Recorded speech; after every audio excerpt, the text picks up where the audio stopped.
Here, I'm going to try and just start making a couple of shorter videos based on one thing that I'm thinking about so I can do a better job of staying on point and staying focused while I'm presenting my ideas and also just building a positive momentum of when I get a good idea or something that I think is interesting, just getting it down so I can get it out or at least analyze it in that way to start articulating my thoughts so that when I have an idea for communication or like presenting a new idea, I can just get it while it's hot. Okay, so no, I was just playing Final Fantasy, but I was thinking about Fortnite and kind of the idea of um, the way they create value and a sense of value and economy in the game through like their they are pretty expensive skins, but they're really really cool. And there is only one Fortnite, so Fortnite kind of becomes the baseline that creates that digital economy. Um, and then all their collective and valuable skins are like worth like $10 or $20 or something. But then each season has the battle pass, which is you make about as much money as you put in. It's like $10, you get like 8 skins or something, and you usually gonna want at least a couple of them. So you're like, what a great value. You're getting like $100 worth of skins for $10, and then enough digital currency that it pays for itself every time. Um, but then also the sense of like limited type gear, where the stuff that you have in that season is like everyone's going to be playing the battle pass. Everyone already has those skins, and they'll become more valuable as time goes on. Right? So there's a valuable of freshness, there's like collectability, and I'm thinking about this in terms of game design. I'm going to work on learning more about game design. And as I learn more about game design, I can also re articulate what I've learned and give a presentation on my thoughts and ideas about what I've learned. Um, I've got a pretty kick-ass collection of Fortnite skins, and it feels really good. I'm always like checking out their new stuff. No lie, they got me hooked, and they did it in a really brilliant way. So this is kind of like the start of a series where we analyze how they did that, how they create that sense of value and that digital economy. But it always, if I can get a really cool new skin, it brings back to life. Yeah, check out my Dominion skin. This is the dark side skin. I know he doesn't have like red eyes and silver hair, but red skin and black hair is pretty cool. If someone wants to make me an alt colored version of this skin, and the leather pants with like the gear, he's got some grenades or shells or something, some really badass leather bags. We got a back bling from a different skin. Oh shit, really good. Yeah, plus he looks like me. Eh? Eh? Right.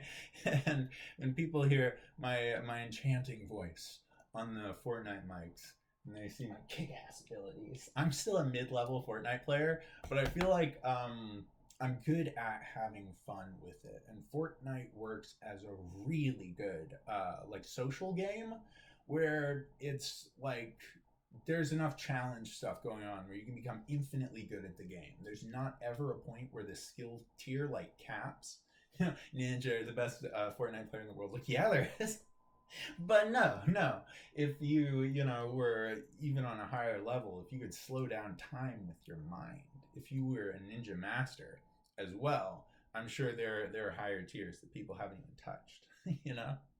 Um, but it's a really fun place because once you have learned everything, then it is quite repetitive, but there's enough RNG. You never know where you're going to run into a challenge and how intense that challenge is going to be. And depending on the challenge that you face, if someone hits you and you're like, oh man, you move that much and they hit you that damage, you get a pretty good idea of their accuracy.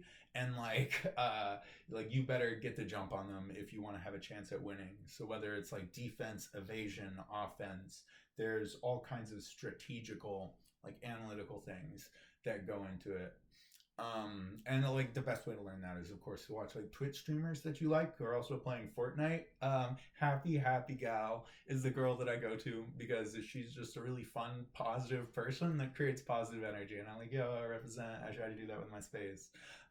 And plays on controller, and she's a girl and she kicks so much ass. She kicks everyone's ass at Fortnite and has these awesome like group sessions when she's playing with the community and trying to just be an uplifting force, but she's still doing her and she invests herself in the game. But even as she's getting frustrated and like focusing onto it, she can like turn it around like that back to positivity. She's really, really good. Like Happy Gal. Um, and like learning strategies like that, you look at how they move, how they prioritize items, then you look at why they move like that, why they prioritize those items, what are situations for defense, situations for evasion, situations for offense, what are the most valuable places to look, and what's your rotation. And you can get an idea for that. You watch a couple different people as well. You watch a couple different people and see what they do to find your own style and, put your personality into it to get whatever you want to get out of Fortnite. Like you'll start learning things immediately and then you'll continue to learn more and more things. But if you watch someone kicking ass, then put it in time to do a little bit of like practice and get yourself in a flow state. And this is a good way to learn pretty much any skill. If you look at someone who's already doing it at a really good level, and then you look at some tutorial type content that explains that demonstration of skill and prowess to kind of learn where you're at and then honing in on each area of your craft to get better, you can start to progress your skills easily. You can start to progress your skills much faster. This is something where it's like when I am drawing and designing things, if I can spend a little bit of time like referencing a master designer, referencing a master artist, even sometimes referencing the basics so that I keep them in my mind, and then do a couple pages of just like practice sketching where I'm like doing three-dimensional spaces and grids so I can get that grid in my mind so I can just like think about it and it's already there. Like I can see the grid when I'm looking at a blank piece of paper and design within that grid like automatically, right? Like riding a bike or playing a video game. First you're just like, what are each individual mechanic, which situation is this mechanic used in, until they become like reflex and you don't even have to think about them, and then you can string together complex series of strategy and reflex into your game, into your gameplay. And the last season of Fortnite was super fucking crispy. It was super fucking cool. They put so much into that. It was like the one where Fortnite as a whole like leveled up. We'll see if they get there with that this season. They're doing a lot of cool things with it, but it doesn't have nearly as much as they added into the last one yet. But well, the last one was like Japan and samurai battles and ninja awareness, and went from like Snoop Dogg to Hatsune Miku. Hatsune Miku's in the game. That was my number one skin request since 2017 when I started seeing Fortnite, and it wasn't until like 2020, 2021 until I started playing Fortnite, and not until like 2022 that I actually invested in increasing my skills in Fortnite. I was a super casual player that collected skins every once in a while, and then I started like getting more into it. Like, hey, this is still like the coolest battle royale framework, which is a really cool game type framework. And when I get into a lot of games, it's like in a sense of wanting to learn something about them, learning how incredibly successful and influential they've been, and then to use my imagination and the knowledge that I've gained to start to think, well, what would variations on this framework be? How could you switch it up and do your own thing with this? And the digital economy behind Fortnite was one of the most interesting things, because as a game that has that infinite flexibility, and it's reliably Fortnite, you get that Fortnite experience every time you play. And you see if you can, be the best. And every time the confrontations and battles are going to be in different places. But when you get a new skin, as you interact with the world of Fortnite through your skin. Your skin touches everything you touch, from the combat to the looting to the exploration, and everything in between. So when it breathes new life into your gameplay experience, and they're able to give like a very valuable game to the whole world completely free, and it's become one of the most valuable games in the world. And part of that's like hitting a very like wide audience. A lot of that's hitting like kids. And kids who watch streamers and they hit that niche so well, like that, like hitting a ball crack home run. you know um, they hit that so well because they're looking at what the pros are doing, and then they can, load into the exact same game with the exact same potential of that. And you do it with your friends. You do it with your friends, and if you gain mastery over Fortnite, you gain some degree of bragging rights as well. Which is very cool. And the shop is always changing, right? They're always adding new things into the shop. So while the map is the same for every like 2.5 months or something, let's go ahead and check when the battle pass switches. Real quick. Ends May 2nd. So like March, April, May. It's like 2 months. It's like 2 months. Yeah, they got Sub-Zero, they got Hatsune Miku. Um yeah, it's not a perfect Miku design, but it also is kind of a perfect Miku design for the cel shaded aspect of Fortnite that they've gone to, which is pretty cool. I don't know if they did it quite perfectly. It'd be cool to see an entirely cel shaded battle royale game, or so many different variations of the battle royale genre, and I'm sure that we could get that moving into the future. The guys at Fortnite, no, we like being the end all king of Fortnite.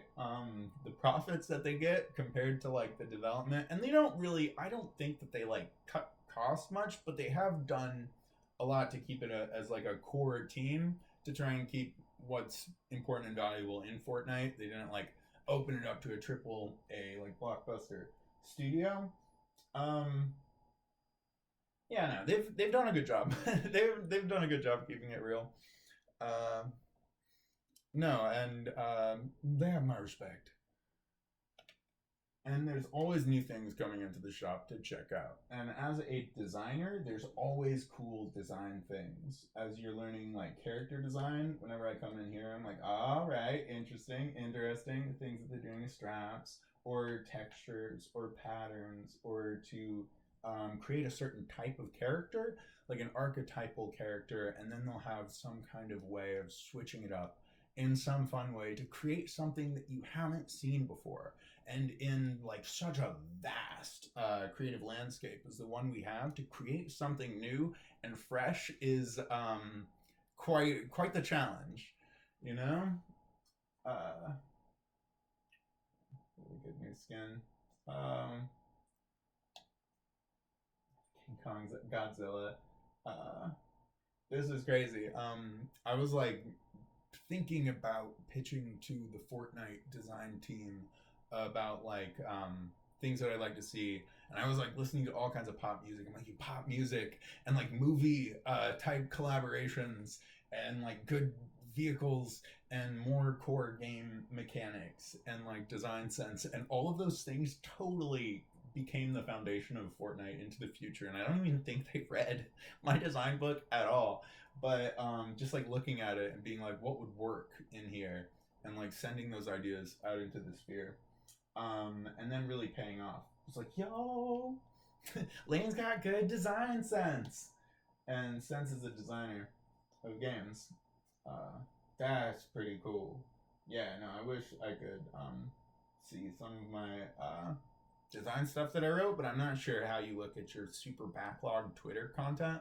I'm not sure if it's even possible.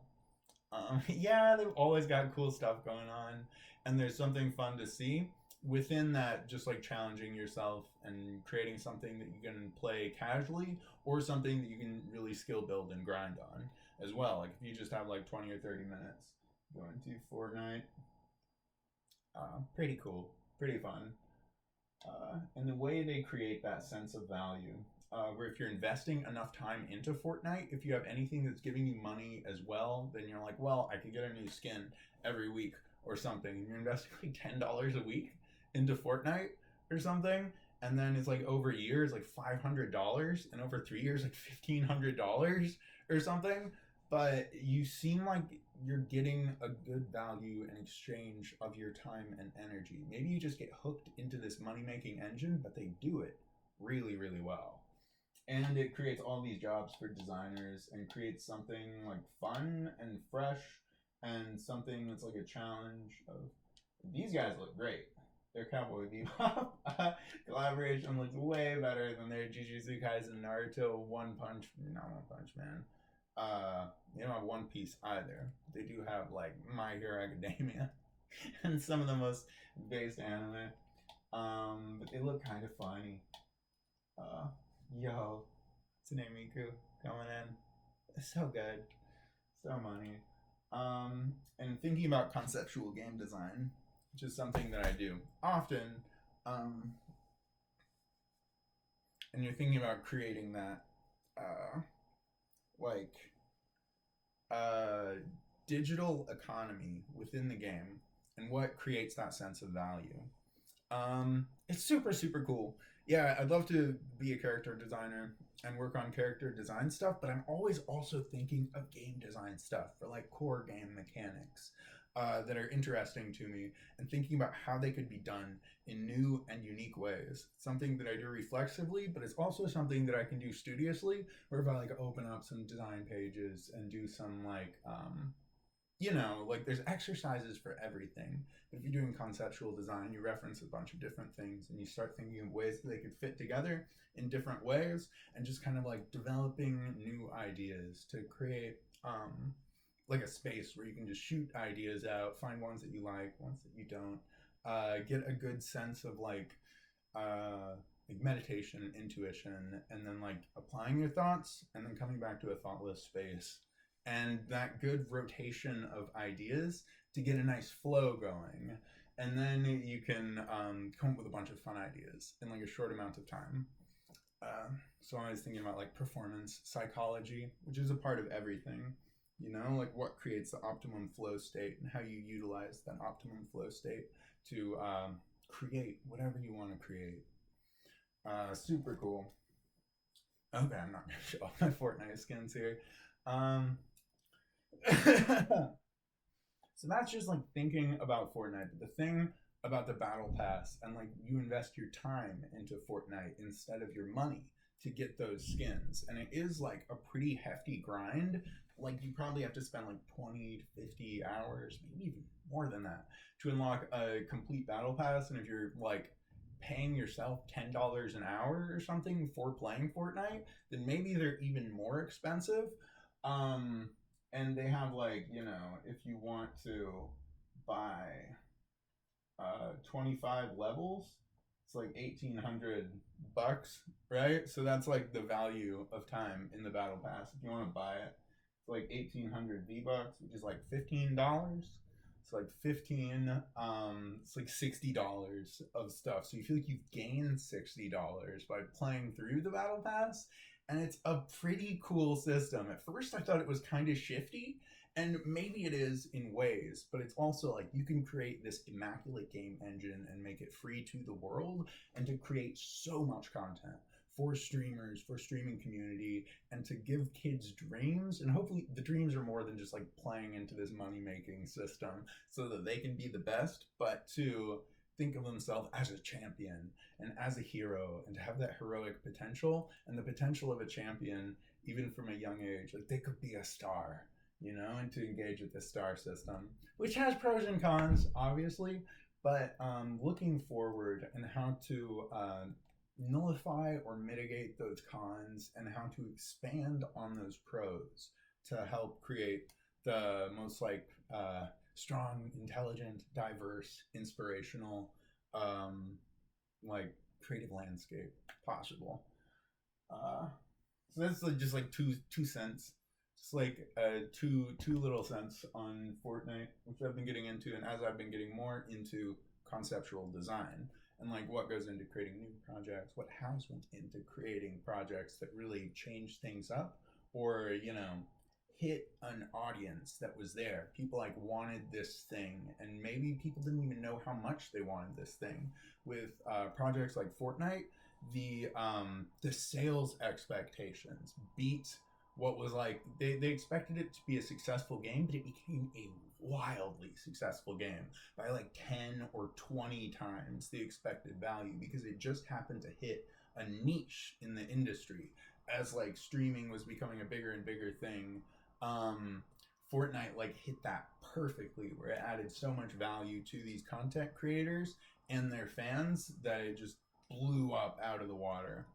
Um, and we'll leave it there. We'll leave it there for now and get into more things. But yeah, Fortnite's really fun. I've been enjoying playing Fortnite. Peace and love.